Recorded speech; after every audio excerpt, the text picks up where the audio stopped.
Today, I'm honored to be interviewing a very inspirational woman who recently took growing to a whole new level. This extraordinary 38-year-old survived a life-threatening condition called Cushing's disease and has raised more than £70,000 to build an intensive care unit at King's Cross Hospital. On 23rd of March 2018, she broke the Atlantic world record by rowing 3,000 miles from Gran Canaria to Barbados. Ladies and gentlemen, I present to you the one and only Kiko Matthews. Thank you very much for having me. May I correct you on my age? I'm only 37, sorry. And now my fundraising is actually at 107,000. Yeah, and we've still got a bit more to come, so that is great. So since your research, we've been doing well. Thank you so much for taking time out to talk about your extraordinary challenges. Reading your blogs, it strikes me that you are a very philosophical and motivational person. In a documentary uploaded on your webpage, you stated that it's not about having lots of money to do things, and it's not about knowing lots of people. If we put our minds to it, and stay positive, then we can do it. I'd like to start off by asking, what would you say to those that are feeling hopeless when trying to overcome a challenge? Well, my big thing is that with challenge, if you work together and you support each other, that challenge can be overcome. But also that requires you to be honest person and to be seen to be kind of giving back at the same time. I think there's a sort of an element of taking and giving that needs to be equal, and I think people are more likely to help and support you if they know what they're getting into and who you are and why you're doing it and that kind of thing. So very much like my mantra is that whatever the issue, if we can help each other and support each other and have a team, a community, then that will be overcome, which was definitely evidenced by my row, which I would never have been able to do on my own. So that's what I would say to people feeling a bit hopeless. In your online blog, you mentioned no TV as a kid meant adventures were around every corner in my childhood. Recalling your childhood, can you please tell us an influential experience that motivated your passion for adventures and exploration? Well, there's a few. I'll start with, as a very early youngster, I remember my mum and dad making me sleep in the downstairs toilet because I was naughty at night time. And I turned it into a nice little cosy den, and I absolutely love small spaces now, so I think that was probably a good foundation for camping. And then when I was about, so my dad used to we used to have a treat for the year with our dad because he was busy working, and I always remember going camping with him was my treat. But then when I was about, 15, 16, I went off to Canada on a cadet leadership course. I was one of 12 British people to be selected. We went off and did loads of kind of adventure-y, outdoorsy stuff and leading groups of people and, I don't know, canoeing down the River Yukon and bits and pieces, which I think was a really kind of a solidifying, a bit later than childhood, but yeah, 16, solidifying that kind of love for the outdoors and adventure and challenges. So I think downstairs toilet and school CCF trip. Wow, thank you for that answer. You're such an interesting person. In 2009, you were diagnosed with a pituitary tumor and ultimately led to a life-threatening condition called Cushing's disease. Could you please educate us about this disease, and how did this affect you emotionally? Sure, so it's really rare, it's about one in 25,000, no one's ever heard of it, people. It's caused by a tumour on your pituitary gland, as you said. Your pituitary gland is what controls your body's hormones, basically, not just your sort of your man-woman hormones, but your growth hormone, your cortisol, your insulin, everything starts, all the messages start up there. So that tumour was pumping out a hormone called ACTH, which signals to your adrenal glands, which then releases cortisol. Cortisol is your stress hormone. So whether you're physically or mentally stressed, or whether you've just eaten food or something, that rises and changes throughout the day, which then controls other hormones. So mine were like off the scale. I had diabetes, insomnia, muscle wasting to the point I couldn't get up the stairs, osteoporosis, memory loss, which is ironic because I always forget all the symptoms, psychosis, mania, hairy, spotty, podgy, bloated, sort of face, chins, tummy, skin thinning, bruising. I think that's about it. It's quite a lot. So that was the physical side of it. Emotionally, to be honest, I was so away with the fairies that I didn't really, I couldn't really string a couple of sentences together because I forget what I was talking about. So even thinking too much about stuff was a little bit difficult. But my thoughts on the whole thing were, it's there, can't do anything about it, just got to get on with it. The doctors will do their thing and my body will do its thing, and there's no point stressing about it, no point worrying about it. If I die, I die. If I stay alive, I stay alive. Just wait and see what happens. That's pretty much where it was at. You know, I had great support from family and friends and all that kind of thing, but yeah, to be honest, it was just that, I think just that attitude that it was totally out of my control, so what's the point in worrying about something which isn't going to help. So. What made you determined to undertake the Atlantic Challenge? I have a self-diagnosed middle child attention-seeking syndrome, so it's a bit of like, no one in my family's listening to me.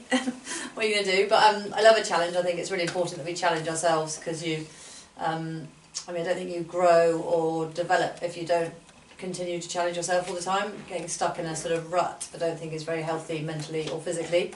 So always like doing a challenge, but I also hadn't really said thank you to Kings. I wanted to raise money for Kings. And I just wanted to show, particularly other girls, that you don't have to be, 37 with a house and a car and a few kids and a husband and doing girly things and doing what your parents want you to do. You can do whatever the hell you like, really, and just showing girls to hopefully aspire to do something other than wear their makeup, high heels, and have babies was kind of the plan. There's more out there than what you might initially think. To push yourself. Oh, what an inspirational answer. Okay, on that note, let's discuss your incredible achievements.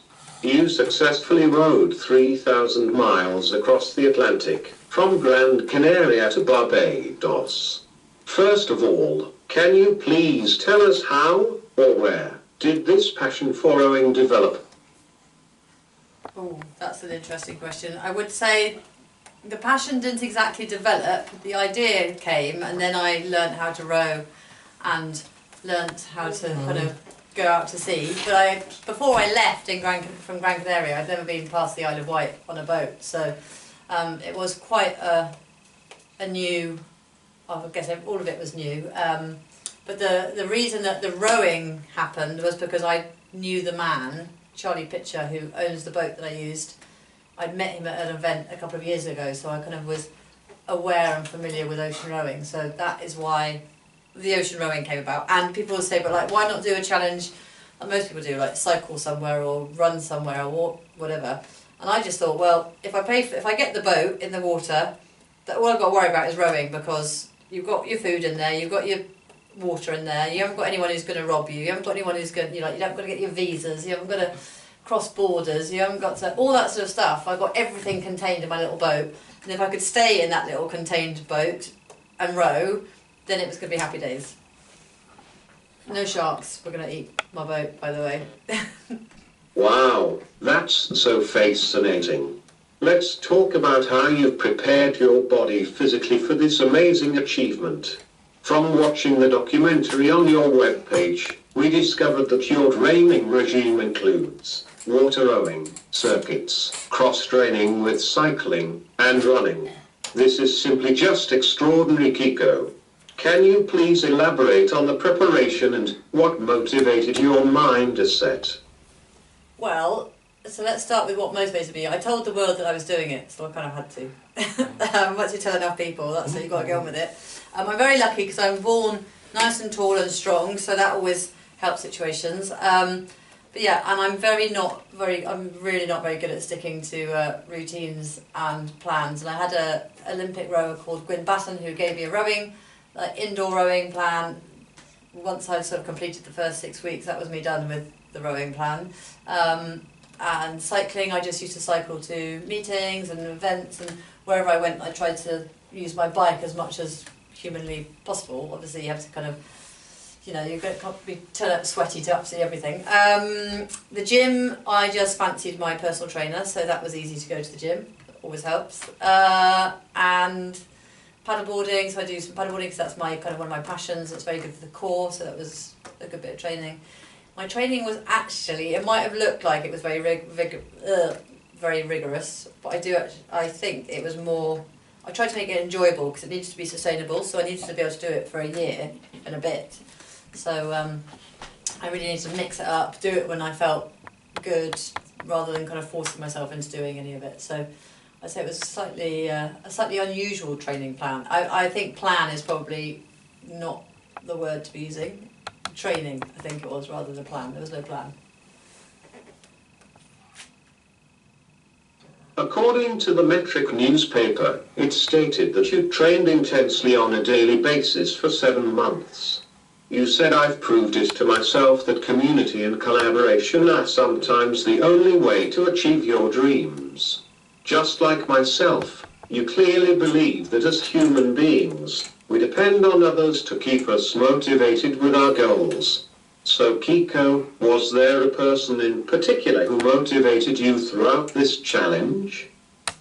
I wouldn't say there was anyone in particular. I think definitely more the community, and so many people put their time and effort into supporting me that I felt guilty if I wasn't doing what I told them I was going to do, and what they had put their they'd put their time and their effort and their emotions into me for doing something and supporting me, that if I then didn't go and do it, I felt like I would be letting them down. And particularly when I was crossing the Atlantic, I had that moment where I was just like, oh, I can't be bothered, I've done so much rowing, I'm so tired, like I'll just have another few hours sleep. And I had that quite a few times. But the idea that some girls, one of my old school, the Year 11 girls did a 24-hour row on the rowing machines, which I had never done, and I just felt they'd put so much effort into that, along with other women and girls who'd done stuff, that it was only fair that I kept to my side of the bargain, and to to keep training and to stay motivated. Obviously there are on days and off days, some days and even weeks. I think I had a couple of weeks where I was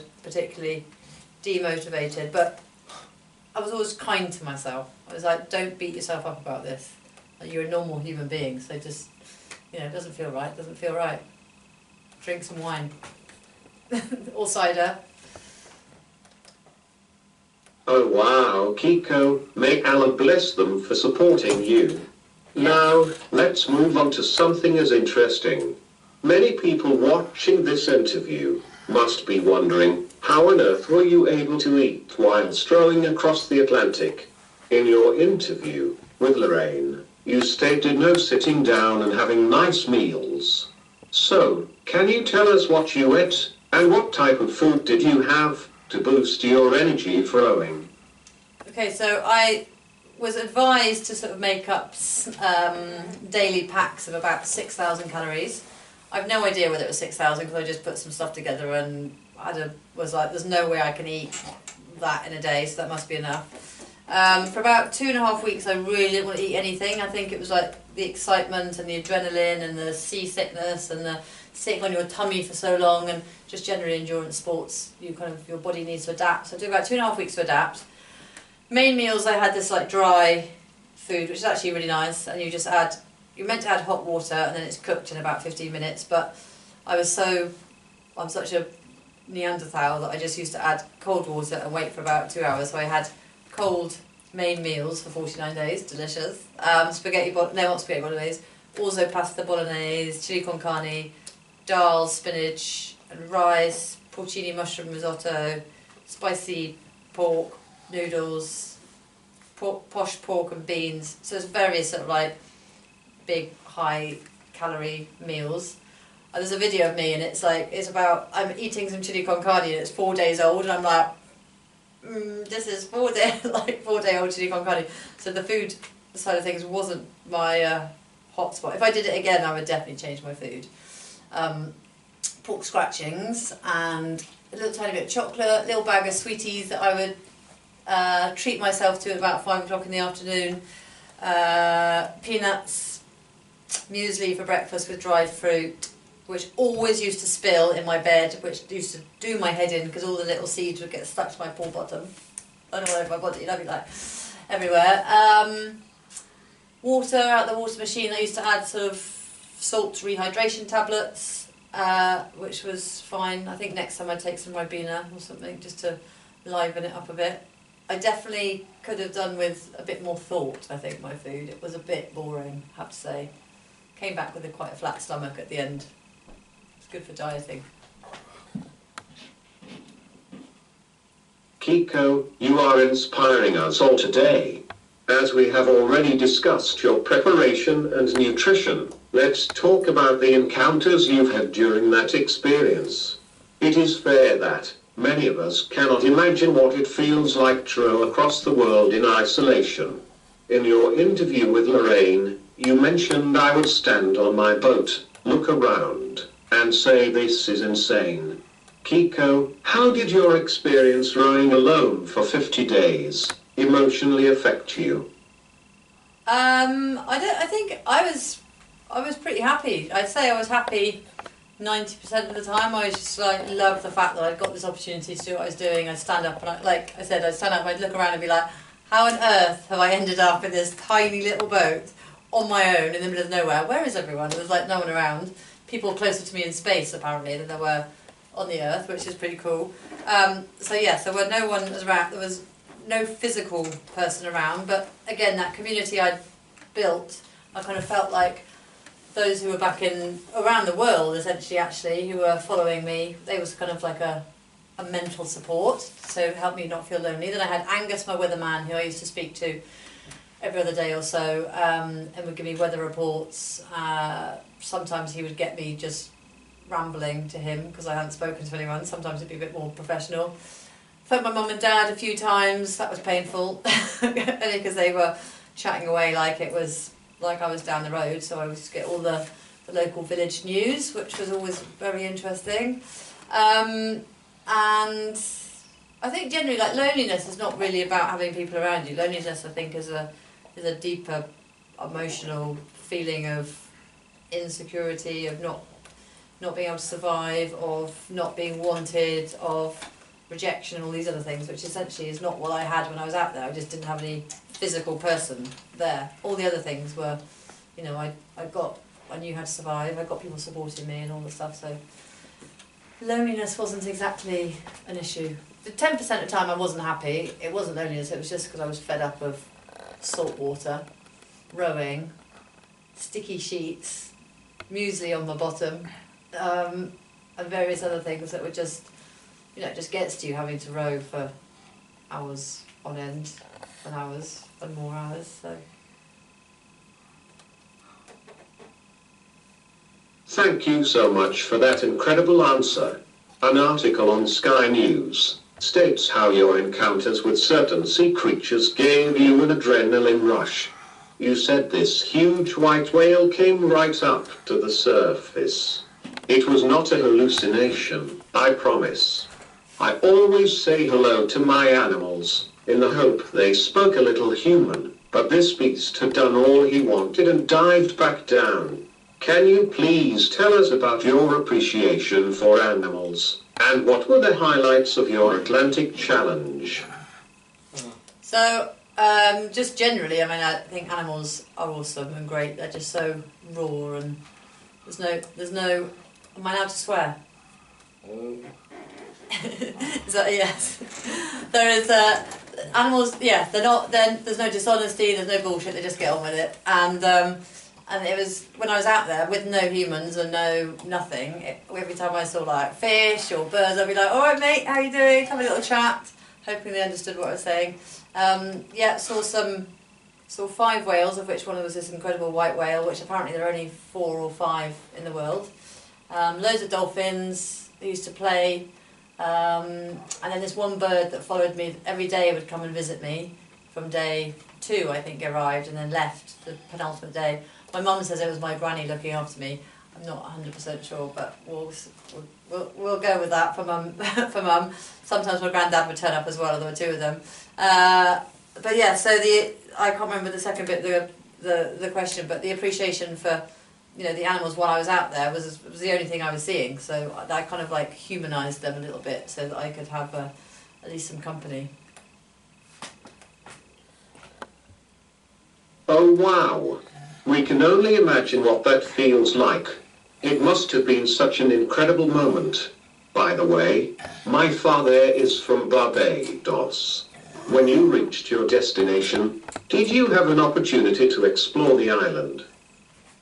So no, because my journey had been so fast, slow. The weather was such a pain that it wasn't until the very last minute that Angus said to my parents, "Okay, we think she's going to arrive Wednesday, Thursday." My parents thought it'd be a great idea to book my flights, so they booked their flights, arrive on Tuesday, leave on Friday. So I was like, "Am I staying longer?" They said, "No, well, we thought you wanted to get back home and see your friends." I was like, so I ended up arriving on Thursday night. My parents had originally booked my flight out for Friday. I was like, why would I row the Atlantic for 49 days and then want to leave the next day? So I managed to get them to change it to Sunday. Apparently I wanted to get home and see my friends. Well, I was like, yeah, but not that desperate. So I had 3 days on the island, of which half it was spent waiting for BBC or Sky or Radio 4 or someone to phone me or Skype me. A little bit of sleeping, a little bit of going, eating some food, and a bit on the beach. I don't really know what happened to time, but yeah, unfortunately, if you leave your parents in charge of organising your life, it don't work. So yeah, it was very sweet of them, very kind of them to do it, but it wasn't necessarily how I would have done it myself. It's a shame that, it's a shame. It would have been cool to visit some more. Maybe another day. Maybe next time I row. Okay, I'm certain that your story has inspired everyone watching this interview. Let's face it, undertaking the challenge to row 3,000 miles across the world is simply an extraordinary thing to do. According to the Boss Gazette, we know that your father worked as a GP. Did he influence your interest in science at an early age? Definitely. So I very much into sort of science, and there's probably, I mean, there's all sorts of weird ones. He's quite eccentric. I remember him, he used to collect roadkill and put it in the deep freezer for us to see at the weekend, because we didn't have TV, so it was like our TV. And it wasn't until I went to university and told my mates how my dad used to put badgers and weird things in the freezer that they told me that this was not normal. But that's what I was brought up with. It was like, here's this animal, here's that animal, this is what they do, and this is where they're from. And the same with, like, you know, plants in the garden. And I think just naturally you have a genetic similarity to your parents in terms of, you know, subjects that you're good at. So there's definitely, I blame him for some of my eccentricities, maybe, and my science. I hope you and I are on the same page about global warming. According to scientific data, temperatures are rising, glaciers are shrinking earlier than expected, and storms, heat waves and floods are as a result. Kiko, can you please give us one way of how we can preserve our planet?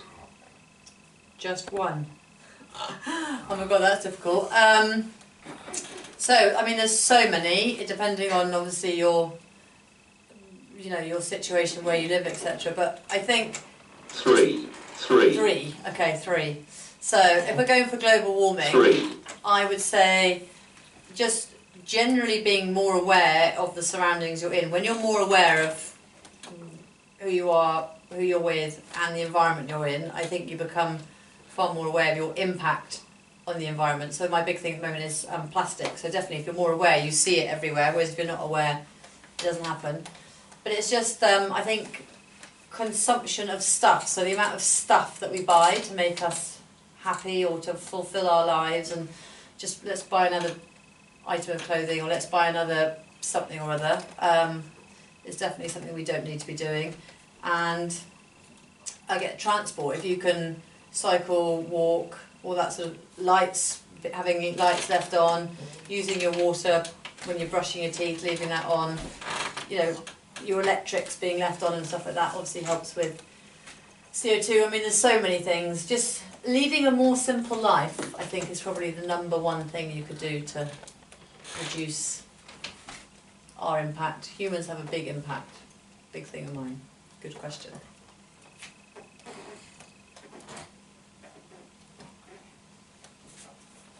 According to the environmental research webpage, Perseus, it is believed that 100,000 turtles and marine mammals such as dolphins, whales and seals are killed by plastic waste every year worldwide. As well as preserving our environment, do you have any suggestions on how we can protect our wildlife?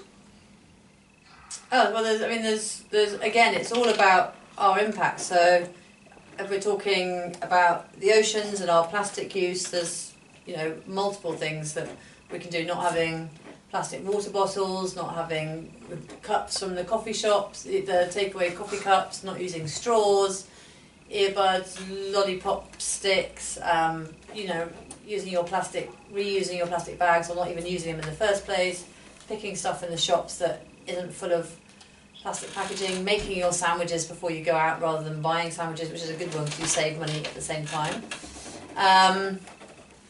And things like palm oil, which is my big thing. Well, it's not one, it's one of the other things. The palm oil, which is used as an ingredient in, I know, Nutella, and I know peanut butter, lots and lots of things, biscuits, all sorts. That palm oil, the only way they can grow it is by chopping down all the rainforests to grow it, and as a result of that, the orangutans are all being killed and dying out, which is really quite nasty and horrible, because they're our closest, one of our closest ancestors. So to see them, you know, there's videos of them fighting the not the cranes, what do you call them, the diggers. So the diggers, which are like knocking down the trees and pushing out. There's videos of the orangutans like trying to stop them from you know, knocking down all the trees and ruining their habitat. So yeah, there are lots of, and just researching it and having an understanding of what is outside our front door, basically, things that are further afield. So researching helps as well. Thank you so much for sharing your thoughts, as well as your extraordinary Atlantic challenge. You also have other amazing accomplishments. You did a talk at Buckingham Palace. Can you please tell us what this experience was like? Yes, so I have to admit that it was not a talk, but I was invited to Buckingham Palace with an event slightly out of my comfort zone, because I'm not really a Buckingham Palace type of person. I had to take my trainers off. But yeah, no, it was great. It was very cool. Unfortunately, I didn't see the Queen, but I did get to see where she lives. I mean, I have to say, I think I probably had more amazing experiences in my life. I wouldn't say that going to Buckingham Palace was necessarily sort of one of my bucket list things to do. You know, it's a big building with an amazing royal family who inhabit it, but I wouldn't say that it was necessarily, I don't think it's made my life. I don't think it's a dream of mine that I've accomplished. I think there's other things which I'd rather be doing than going to Buckingham Palace, I'm afraid to say. Oh wow, that's absolutely amazing. I think all of us can look up to you and your wonderful accomplishments. On that note, let's take it back to your Atlantic achievement. In your blog, you stated, "I have found the experiences that come with tackling the unknown and the potential for achievement far outweigh the possibility of failure." Kiko, from your perspective, how can failure boost our confidence in life? Tackling the unknown and the potential for achievement far outweigh the possibility of failure. Kiko, from your perspective, how can failure boost our confidence in life? So, I think failure is, well, it obviously depends how you look at failure, but I believe that failure is the only way really kind of grow and develop. So if things always went to plan and things were always right, life would be very boring. We'd also not evolve, we wouldn't grow and we wouldn't change. So if I'd always come first at school and I'd always achieved and accomplished everything I set out to do, I would just think that like life would just be like, oh, let's just do that, that's easy. But you need the tough times to help you grow in order to then go on to achieve the next thing. Without failure in the first place, it's virtually impossible to kind of really, develop and become bigger and better and nicer and kinder and all the other things that come with failure. And it's interesting because when you're a kid, like when you're really young, you don't mind jumping from A to B and falling off or getting something wrong in your book, but the older you get, the more we seem to fear people laughing at us, which I always say, like, well, you can laugh at me for failing, but what are you doing? It's always my answer. That's kind of, I think failure is very important, and the thought of, like I said, the benefits of the journey and the what you could accomplish seriously outweigh the potential of someone laughing at you or you're not achieving what you set out to do, and the waste of time potentially, or the waste of money that you might have put in. But you learn and you grow from failure. Fail is first attempt in learning, which I like. It's the acronym for.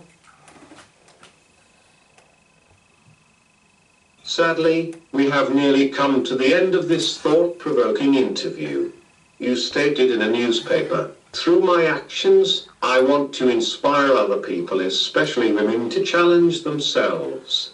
In a world filled with many inequality issues, what message would you give to women that are struggling with their lives due to inequality?" I think that men and women, like the inequality thing is obviously there, but I think the inequality thing is driven by the same issue which men have that women have, which is that if you don't know who you are, like the more I realise who I am, the less I care about the fact whether I'm a woman or whatever. I'm just Kiko and I'm doing my thing, and if that is right for me and I can achieve that and I can do that, then that's what I am, whether I'm a woman or a man. And I think it's the same.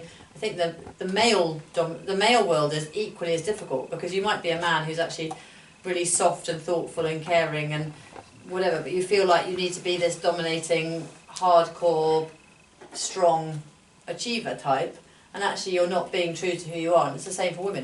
If you are the type of woman who likes to do all the womanly things like the cooking and the bringing up the kids and that's absolutely fine, as long as you're being totally true to yourself and that is what you want to do. And for the guy, some men are out there, fighting lions, where other guys might actually want to be sitting at home doing the cooking and looking after the kids. I just think it's really about understanding and knowing who you are, and then just going away and forming a life around that. And yes, there is inequality of pay and there's inequality, and it's really difficult, but I believe that once the men tackle their issues and the women are tackling their issues at the same time, we can hopefully come to a point where we realise that men have their good points, women have their good points. Sometimes there's going to be an overlap, but to recognise each individual for who they are and what they are good at, not because you're a man, I expect you to be able to do that, you're a woman,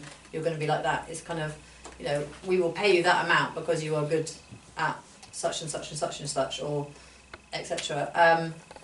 Just on that point of pay, I have no idea, but I used to get paid as a teacher, and when I accept and I sign on the dotted line and say I want that job, if the job is offering me 40 grand and then I find out that some man's getting 45, I signed to get a job at a price that I was happy with, and I'm pretty sure there were some women who were getting different fees to me. So I don't know, it's a really difficult one, because I think we're getting there, but I think the bottom line is that men and women equally, we need to just start not worrying, but start focusing on ourselves and who we are and what we have to offer, and accepting what other men or women have to offer as well, and taking them on their merits, not, I don't know, I'm not really in that world, so it's very difficult. But yeah, power to the strong woman. Check them out. What an inspirational note to end this thought-provoking interview. I'm sure you have inspired all of us to do something special in our lives. Before leaving, Can you please tell us, what is your next challenge and how can people get in touch with you?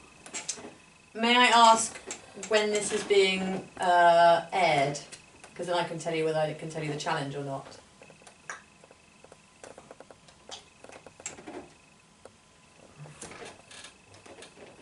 Hopefully, as soon as possible. Okay, so in that case, you must follow me on my social medias, which is Kiko Matthews, that's Kiko, and then Matthews, so Kiko Matthews on all social medias, Twitter, Facebook and Instagram. My website is kikomatthews.co.uk, but my next challenge will be next year, and it is much closer to home. It's going to be cycling. It's going to have an environmental focus. It's a massive community idea that everyone can be part of it in some way or another, even if it's not the cycling bit, and really hopefully showing that if we work together, we support each other, we can overcome the massive global issue of plastic in our oceans. So without giving away everything, that's what it's based around. Well, this is certainly a big accomplishment for me. I just heard about this woman's story a few months ago on BBC Two, and now I've interviewed her. Kiko, thank you so much for your time. You have truly inspired the whole world with your Atlantic challenge and words of wisdom. Please keep in touch, and may Allah support you to overcome many more challenges. You too are an inspiration as well. As I said when you got in touch, I think it's amazing what you're doing, and that you're, getting out there and making this awesome programme around inspirational people. I feel I struggle with being called inspirational, but if I have to, then. But thank you very much for having me and for my thought-provoking answers. I hope, maybe. Thank you very much. Cut.